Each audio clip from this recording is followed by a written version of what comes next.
Hello, I'm Aliana Heffernan, the Director of Content Marketing at Cadent, and today I'm joined by Emily Barletta, the Managing Director of Digital Experience and Insights at Morgan Stanley. Hi. Emily, thank you so much for joining me today. Thank you for having me. I know it's been a long day, so I'm glad I'm able to close it out with you. Me too. I think we can just jump right in. Perfect. But earlier this year, Morgan Stanley launched what is, I think, their first global brand campaign since 2019, and it was called Old School, Grit, New World Ideas, voiced over by the fabulous Janelle Monáe. I'm curious, can you just tell me a little bit about how this campaign came to fruition? Absolutely. Many of us internally call this a labor of love, right? Because it truly was. But with any sort of project where there's emotion and love, there's also a lot of art and science. So this was not just done off of sort of whim and interest. This was actually rooted in a big strategic change the firm had undergone. Morgan Stanley has been around for 87 years and is a fantastic brand that's really known for a stellar reputation. That is unchanged. In the past couple of years, they've gone through some really strategic, really big and important acquisitions, notably of E-Trade, right? And businesses like Eaton Vance, Parametric, Solium, to really expand our offering and really bring more products and services to the customers in our ecosystem and open us up to new customers and consumers. So the brand campaign was really a way to introduce the new Morgan Stanley to its new audience, right? Recognizing the 87 years of history and experience and everything that all the incredibly talented people at Morgan Stanley do and bring to their clients every day, but with a really visionary take of how we think about the future ahead for the firm and who we are. Hence, old school grit, new world ideas, and the idea that we do anything for our clients, right? And it's the grit and the vision that gets you to where you want to be. I love that. I feel like it really bridges the voice of this like legacy heritage business that you have. Absolutely. And bringing it into the modern era. You know, as you said, like having E-Trade as a business now, it's not just, you know, the typical financial services that people maybe know Morgan Stanley for, and it's so much more than that. So much more. Yeah. And in terms of your business, there's like, from my understanding, like three main lines: institutional securities, wealth management, and investment management.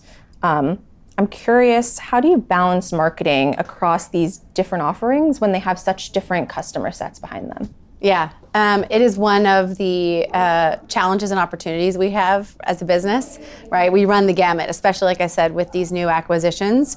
We can really partner and work with anybody in the US and globally, really. But I think if you break down each of the businesses independently, they have very different marketing needs, which is really what drives how we operate. And our job as a firm is to articulate a brand that encompasses that, right? And we are really a house of brands. And so how do we give a platform for all these different businesses to ladder to and be authentic and go out to their customers, laddering up to the power of Morgan Stanley, but really represent who they are, right? So if you think about it, there's a ton of sophistication in wealth management because there's volume and scale there, right? And different levels of business and how we do. So they are a marketing machine, and we support that and support them in partnership. And then you have investment management, which is different and much more B2B. And then you have institutional, which is a different high-touch animal.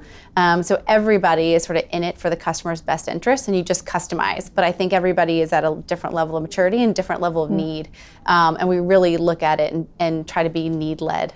Entirely. It sounds like there's different voices and different ways you have to communicate to each of these groups. And I'm sure it comes through in creative elements and messaging and tactics. I'm curious, are there certain areas that you've been focusing in your role to be able to reach those customers? We have been mostly focused on how do we reach new and different audiences. Like I said, this is, Morgan Stanley has grown quite a bit via these acquisitions, and there's a lot of new audiences like women. How do we bring more women into the financial conversation? How do we go up to, emerging generations and get them financial literate earlier on in the life cycle? How do we go out to diverse audiences and talk to them in a really authentic way and reintroduce them to Morgan Stanley that feels really authentic and a place and people they want to do business with? Yeah, I think it's something that people don't think about, as you mentioned, with women and kind of getting them to be more active in their own like financial security. It's wild to think that in less than a generation, women couldn't have their own credit cards. Like when my mother, she needed her father, I think, to sign off on having her first line of credit. You've spent the majority of your career at some really fabulous major financial institutions. And it's an industry that, as we were just saying, traditionally wasn't necessarily super open to women, but we've seen tremendous change in recent years. I'm curious, what are some of the opportunities that you're seeing for women right now? And also, what are some things that you still hope to see change in the future? Yeah, it's a big question. Yeah. And you're right. Not an easy one. I'm relatively new to Morgan Stanley, but I'm not new to financial services, having spent time at JP Morgan Chase and Citi before that. So, over the 16 years I've been, in banking and in financial services, it's even changed dramatically. And I was very, very lucky that early on, I never felt that there was a difference. And I think that's a big generational shift, because I think the women who paved the way for me felt it every day in their careers from day one. And it took me a long, long, long time before I was ever in a room, before I was treated differently or spoken to differently or not heard or not listened to. And I think that's remarkable at how far we've come, but it still does happen. And I think it's just on all of us who have been fortunate enough in our careers to have a variety of experiences. I feel really lucky to now have served at 3 different banks, all with incredible brands, and learned a tremendous amount along the way. Now it's my job to bring others along with me, men and women, because I think it doesn't have to be a gender thing. The same way I think, successful men and successful women in the workplace can be big advocates, and really that's all we're here to do. I think if you can't look up and see somebody who either looks like you or appreciates you in your seat, it's really, really hard to advance. So I think, mentorship is one thing, but having an advocate is key. So I think as we look across our networks, that's another thing that we should think about. How do we be better advocates? How do we provide mentorship in a really invested way to people who are coming up, and not for anything than give more than we receive? I'm 100% behind that. Something that really impressed me when I was kind of just doing some more research into Morgan Stanley, I saw an Instagram post from Women's History Month, and there was a woman who I believe joined your company back in 1992, and when she joined, she was one of the only Black women associates at Morgan Stanley, and she's now been with the company for 30 years, and it was really a testament to the tremendous work that Morgan Stanley is doing to really empower women, diverse groups, et cetera. But also just that the industry is changing, and it's really empowering people to find their path and forge their own way, and stay with the company, which is also always nice to see. I think that's one thing that's amazing about Morgan Stanley. You have people that have been there for decades, right? And almost more than I've seen anywhere else.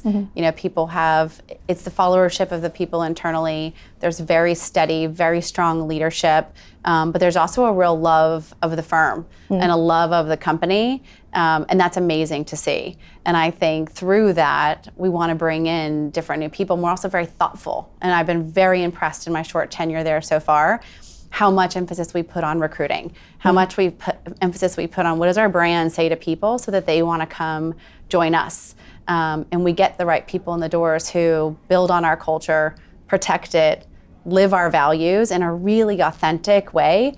It's not just visionware, it's real. And the company really prides itself on that. And I think that is, a huge part of its success and stellar reputation. And we're trying to do things within marketing that signal that. Like doing the banker bag as an example we've talked about, right? Which was a long time a status symbol on Wall Street and in financial services. Completely, the finance bro, as the everyone finance knows. Bro, but geared towards men, right? You never saw even one of those women, 30 years ago, who was the first one in her seat on a trading floor, might have been given the bag, but wouldn't feel comfortable carrying it.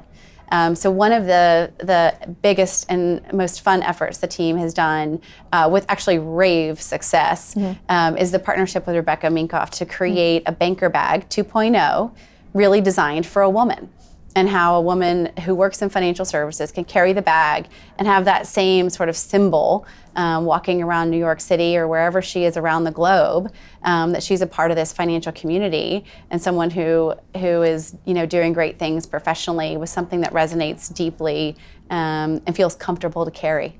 It's part of an inclusion effort. it sounds so simple, like something so small as, the bag that someone handbag, carries, yeah. something that has a logo on it. But really, it's indicative of a culture shift. It is. And it's great to see that like you're able to have this visual signifier of that shift. And I actually got a chance to see your bag earlier. It's a gorgeous bag.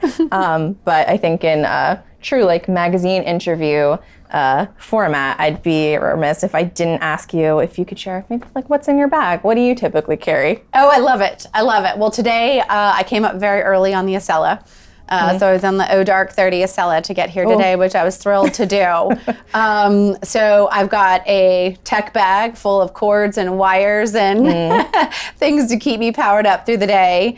My makeup bag, because we're doing all these great sessions to get me touched up along the way.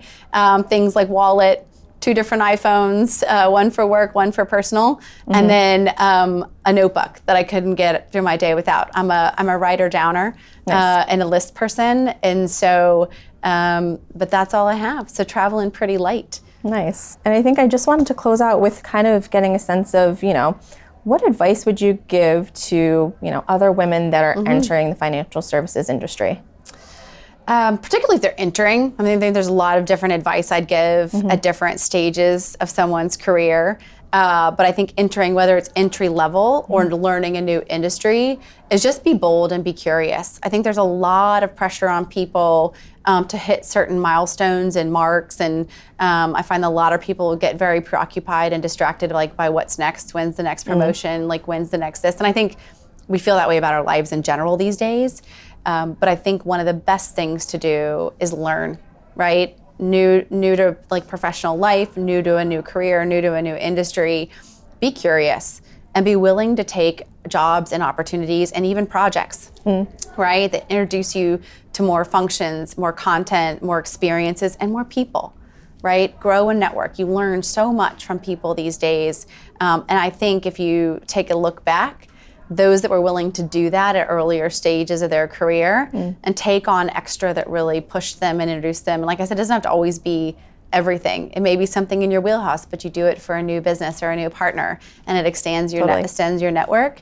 You do enough of those, and opportunities abound. And that was certainly the case with me through my career. And I don't know that people do that quite as much as they used to. But that would be my single best piece of advice for someone new in the industry. And those advocates and mentors will emerge when you do great work. I love that. Be bold, be curious, and find opportunities whether or not you think they're exactly the right match. Yeah, give it a try. Awesome. Well, thank you so much, Emily, for joining me today. I think this was a fantastic conversation. So me too. I really enjoyed it. Thank you for having me at the entire summit, and to end the day like this is really a treat. Thank you so much. A little cherry on top. Absolutely. Thank you so much. I enjoyed it.